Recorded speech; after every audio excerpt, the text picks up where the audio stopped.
అత్తగారింటికాడ ఎక్కువగా అలవాటు అవ్వకూడదు.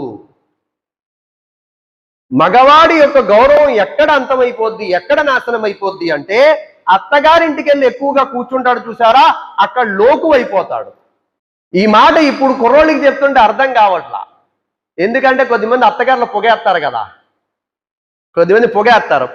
మీలాంటి అల్లుడు దొరకడం చాలా అదృష్టం, అసలు మేము ఎన్నో పుణ్యాలు చేసుకుంటే కానీ మీలాంటి వాళ్ళు దొరకరు అని చెప్పి ఆ పొగకి కొద్దిమంది అల్లుళ్ళు తబ్బుబ్బైపోయి అక్కడే ఉండిపోయి తెస్తా వేసేసి అక్కడి నుంచి కదలరు. ఇదేదో బాగుంది, మా అమ్మ పొగళ్ళ, మా నాన్న పొగళ్ళ. అమ్మ నాన్న అయితే ఏమంటారో, ఇంట్లోనే ఎప్పుడు తొంగుంటావేంటారో, బయటికి వెళ్ళి కష్టపడి అంటారు.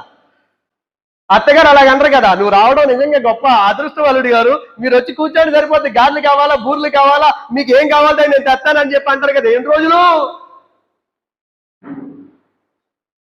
ఓ 2-3 రోజులు, మహా అయితే వారం రోజులు, అంతేనా? ఏం పోయి ప్రతిరోజు ఖాళీగా ఉంటే ఏమంటది, నీ మొగుడికి చెప్పుకోవా నువ్వు అని చెప్పి ఆవిడికి టార్చర్ మొదలవుద్ది అమ్మాయికి. ఇవన్నీ గ్రహించి మనం ఒక మగవాడిగా, చిచ్చి నేను మా అత్తగారి మీద పడి తింటామేంటి చండాలంగా, వాళ్ళని ఇక్కడికి వచ్చి 4 రోజులు ఉండమందాం, నేను పెడతాను వాళ్ళకి, వాళ్ళ ఇంటిగా నేను కూర్చొని మేయటం ఏంటి? కొద్దిమందికి అర్థం కావట్లేదు. కుర్రోళ్ళు